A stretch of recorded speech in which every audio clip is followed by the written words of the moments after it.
he was at 11.5, and he reported to Las Vegas.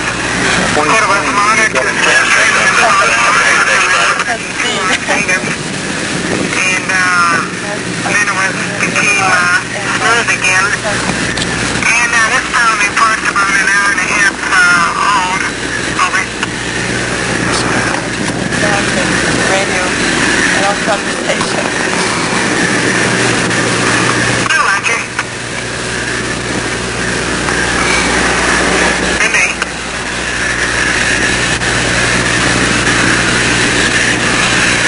Say, 6-5, over. Texas, get up.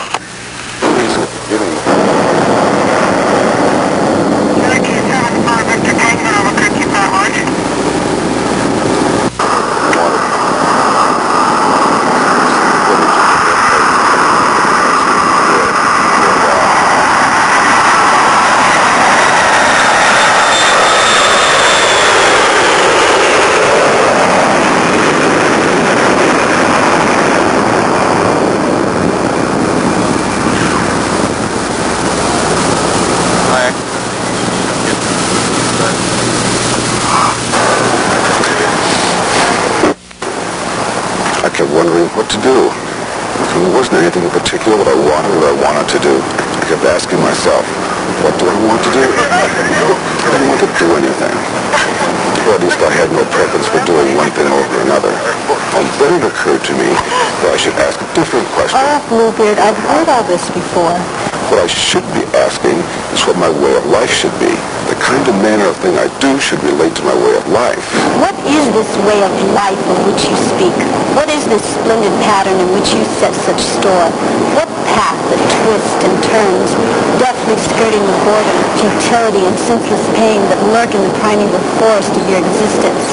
Or can't you say, and this is just another of your idle thoughts, a path to be cleared some other time perhaps, after you've thought about it for a while? Well, dear Joan, I do know this way of life that you take so lightly the plot with sarcasm. I must admit that it's not yet fully formed.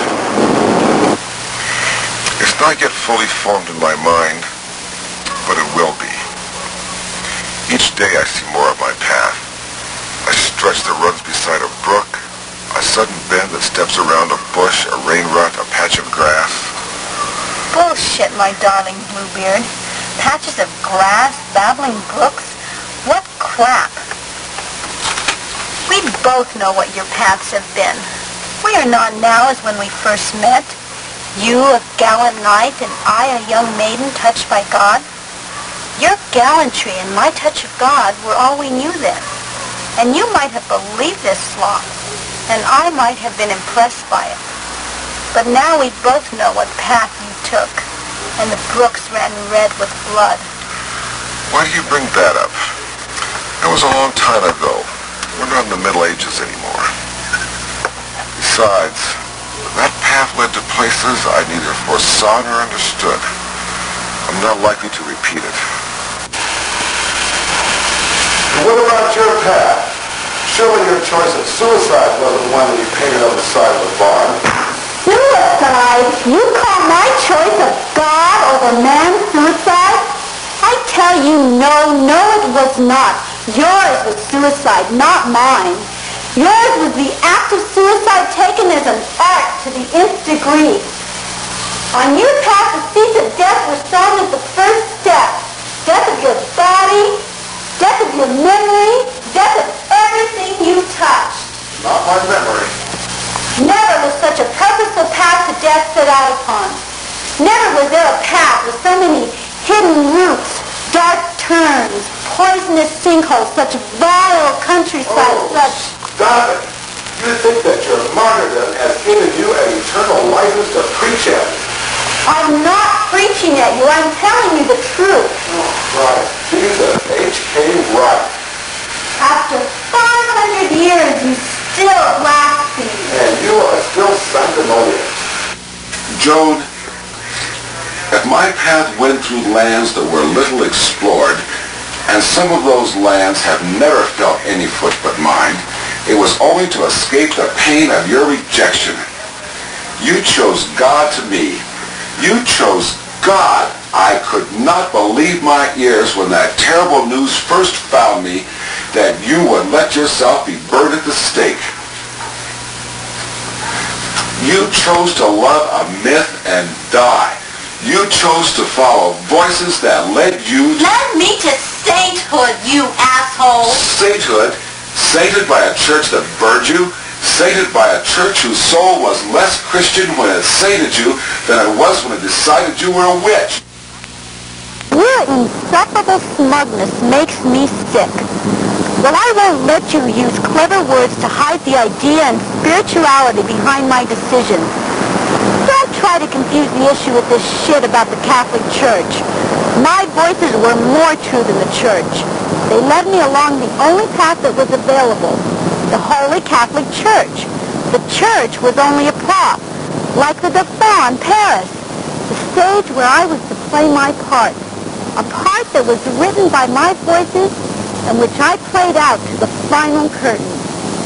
What voices? What part? What final curtain? You are confusing spirituality with mental illness. Listening to voices in your head is insanity. Choosing your voices was choosing insanity. You bet I chose my voices over you, you shit. You say that I was insane and in the same breath try to excuse what you did with a broken heart? That's insane. I may have been mad, and the voices may have been whispers in my mind. I may have been possessed by demons, but I believe that the voices expressed the truth to me. And if my path was hard, it was also an expression of truth. I must believe it, and I do believe it. But for whatever reason the reason that I made my decision, it is not an excuse for what you did. Yeah, I suppose you're right. You suppose I'm right. You're famous. I suppose you're right, Routine. False contrition smeared with humble pie like shit on a barn door. You don't think I'm right. You think Oh, shut up. What the hell do you want anyway? I want the truth. I want to know why you turned to murder and no more of your high-sounding shit. Your words prove the emptiness of your voices. Do you suppose the truth, the wisdom of God would be given to a bitch with the mouth of a fishwife? Do you believe that a soul that has seen a glimpse of truth would spend its time making my life miserable with their sanctimonious crap? But perhaps that's your reward from God for your martyrdom. You call me sanctimonious and fishwife. Well, the fact is that a sanctimonious fishwife heard voices of truth, and they led her to put the Dauphin on the throne of France. Why? Why would the spirit of truth behind your voices give a good goddamn who ruled France? Why would they want to put that stupid, venal man on the throne of France at the cost of war and all the misery that went along with it? Who are you to know what is or is not in God's plan? How would you know whether God cares or does not care who rules France? You say that truth would not be given to a sanctimonious country girl with a salty tongue. Would it then be given to a black magician and killer of children to know how the fate of France affects the universe? I don't claim to know the mind of God. Who indeed can find the thread running through existence that sews together his plan? But if the fate of France was so crucial at that moment in history, then why not the fate of my provincial children? Perhaps your voices chose you because they knew that in your innocence you would both beguile and spurn me, and so cause me to start on my dark journey. Perhaps I was the one carrying out the will of God, while you and your Dauphin and your war were irrelevant byproducts that had only to follow their dreary roads to their pointless ends. Perhaps it didn't matter whether you died or went back to the farm. Perhaps the only thing that mattered was that you reject me, so that I would then start the important work of God. Perhaps... Do you really believe that crap? Do you really believe that you were carrying out the will of God? No, I don't. But I don't believe you were either. If my reason is not great enough to discern God's plan, I can at least use my reason to discern what it is not. My reason tells me that my path was not God's, but it also tells me that yours wasn't either. If existence defies all logic and all reason, what's left? Faith. Chaos. Nothing. You chose your path by personal intuition. God didn't care whether you burned or went away with me or went back to the farm. I chose my path through reason. The fact that I killed children does not imply that I lack reason or that I lack insight into truth. I can't believe my ears. You're telling me that the senseless murder of children is an act of reason. It wasn't senseless, and it was an act of reason. Then explain it to me. Explain to me how the wholesale murder of innocents is rational. You think you are so goddamn sweet and pure. You're always saying how bad I am and how good you are. But what about all the men that were killed, maimed, ruined because you prolonged the war? What about the women raped and the children killed? Was the toll of dead that owed their fate to you any less than mine? Were the men that died in battle suffering less than the children that died at my hand? No, but they died for something they saw as truth, whether it was real or not. Even the accidental deaths in war can derive some sense from the meaning of the war itself. My belief in the truth behind my voices led me to act. My motive was to carry out their command. Any death or suffering that was caused by my acts derived meaning from the truth behind the voices. What was your motive? As those children died, did they at the last instant glimpse some meaning into their deaths? All of our acts have motive behind them. Motive is the energy that puts us into motion in order to perform our acts. The energy that drove me was derived from your rejection of my love. It was derived from my response to delusion, the delusion of love. The energy that put you into motion was also derived from delusion, the delusion that you were chosen by God. I don't at the moment see much in either of our motives to give much solace to our dead. You can't equate the sadistic killing of children with the death of men in the war, or even the death of men, women, and children in the war. I did not desire their deaths. If I could have done what I had to do without war, I would have done it that way. Those deaths are trapped forever in my soul, like flies trapped in amber. As the flames rose around me, I thought of the hundreds, thousands. My life was dedicated to serving God, and my mission in His service was to save France. This caused many to die, but their deaths were not the end I sought. You dedicated your life to death, and death was the end you sought. Do all those young lives taken by your deliberate hand burden your soul, Bluebeard? Do you still see the terror in their faces? Do you still hear their screams?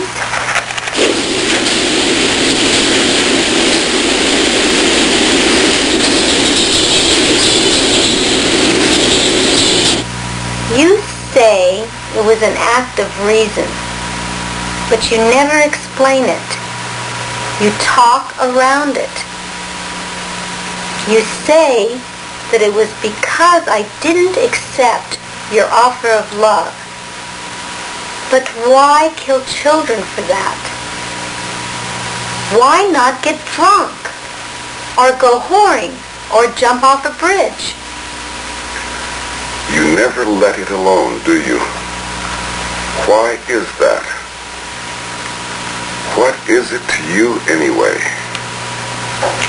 Do you feel some responsibility for it, and you want absolution? You say that because I rejected you, I am in some way responsible for what you did. That's bullshit. I had the right to accept or deny, and what you might do in either case is all your responsibility. If it was an act of your reason, as you claim, then it's your responsibility. Why do you want to know?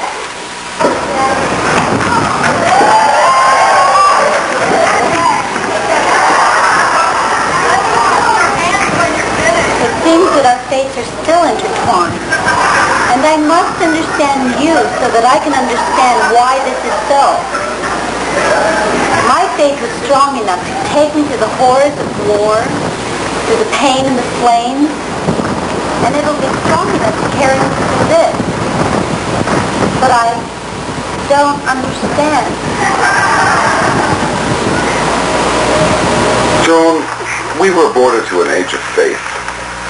God and the church were the pillars of our earthly lives, and they gave their very meaning to life.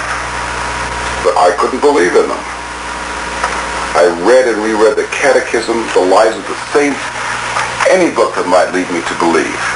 I talked to priests and men of faith and intellect trying to find... Well, then you came to court and I was made your protector. You had faith. God spoke to you. Can you imagine what that meant to me? Through you, I began to feel the presence of God. I began to have faith because you were a tangible proof of his existence and love. And I began to love you. Then came the treachery and death from your faith. When I saw your beloved body consumed by flame, writhing in agony until you became a still, charred remnant of the woman who had once given me hope for faith, when I saw that, everything fell apart. If God did not exist, then your voices and your death and your faith were all a sham. If God did exist, then his justice and mercy were incomprehensible, and to call him love was either a lie or a perversion. If God did exist, then he and Satan were one being that played some terrible game with man. So I went into seclusion and set my life to finding the answer to God. If God existed, whatever his form, I would get a response from him. I began with alchemy. And almost before I realized it, I was killing the first child. Can you imagine my dagger slowly cutting open a little stomach stretched taut with tear, the blood and entrails spilling out before my victim's eyes screaming with fright? The threshing body of my sacrifice would cover us both with gore and guts until it went limp, dead to be thrown into a pit with the others. And Joan, this was one of the least of my atrocities. I made each child's death more prolonged and painful, and I killed hundreds. And never was there a sign from God. I had become obsessed with the idea of eliciting some sign from God, acceptance or condemnation. But I came to the limit of my ability to inflict more pain and terror, and there was still nothing from God. I could do no more. So I went to his holy church and confessed everything. The church, his presence on earth, made God's statement for him by drawing and quartering me and burning the remains. The Bluebeard that I knew, kind and gallant, is lost forever. I had no fear of God after death. If he saw fit to consign me to the fires of hell for eternity, then I would be an eternal monument to his lust for pain, which in fact I thought would happen. If God did not exist, then the pain of my death would dissolve into blackness and rest, which I hoped would happen. Obviously, there were other possibilities. Yes, and here you are, neither burning nor at rest. It seems like you did it all for nothing. Their deaths were meaningless. No, their deaths do have meaning. I'm just not sure what that meaning is. The meaning of their death and the meaning of your death must have something in common, because here we are together. Ever since we first met, so very long ago, you have been telling me your philosophy, playing your intellectual games, building grand illusions of God, life, the universe, eternity. I didn't understand you then, and in fact, I found it boring. But I believed you knew what you were talking about. Now, I don't even believe that. I was there too, you know, at the beginning of this story. Maybe you were searching for God and thought you could find Him through me. But as I remember it, you were also interested in sharing my bed. I think that the real reason you lost your senses was not a conflict with God, but that you wanted to fuck me and I didn't want you to. I wanted to make love to you. No, you wanted to fuck me. I loved you. I wanted to marry you. You didn't mention marriage until after I had declined your first offer. And why would you want to marry me? Because I loved you. We had nothing in common. I was poor, you were rich. I had little interest in your discussions of philosophy. Life, of course, held no attraction for me. We would have lived on my estate in the country. Our life together would have been sharing our love of that life and our love for each other. Our life together would have been that which we spent in bed. Do you think you could fuck God through me? What are you saying? You're making everything... Making everything what? You keep telling me of my rejection of your great love, but I see it as choosing my passion over your lust.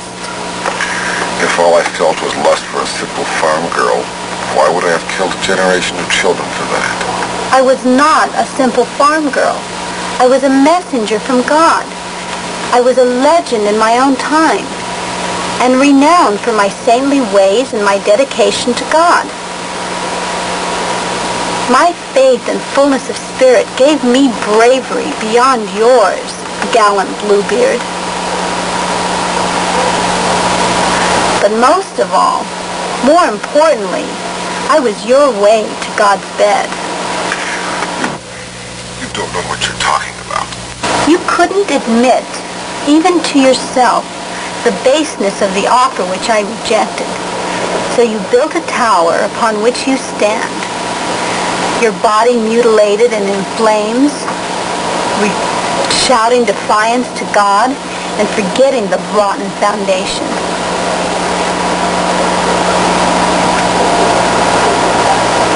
My desire for you wasn't base. It didn't need no lies to make it worthy of what I did in its name. I saw what you were, and what I felt for you was equal to that. How did you see me? Did you see me as a comrade in arms? As a comrade in spirit? No, you saw me as a cunt. You didn't have the spirit or courage to live up to me. You couldn't feel the existence of a higher plane. You saw no beauty a step beyond your own senses. You saw no truth, no beauty, no spirit. Just a cunt that you couldn't have. You made that unattainable act of lust, the meaning of life and God, by bathing in the blood of innocent children. Well, I guess I don't separate love and lust. Is it so impossible that the basic means of the continued existence of life would have within it the meaning of that existence? The force of my desire was the force of life. You were so blinded by your glory and self-importance that you failed to see this. You might have made the wrong decision, and the experience of love and lust with me might have had greater value than all the lives that I spent on it. Oh, Bluebeard, we go on and a frightful battle of words that are always changing and always the same. We cannot alter the events of the past, and we cannot understand them. And I am so tired of it.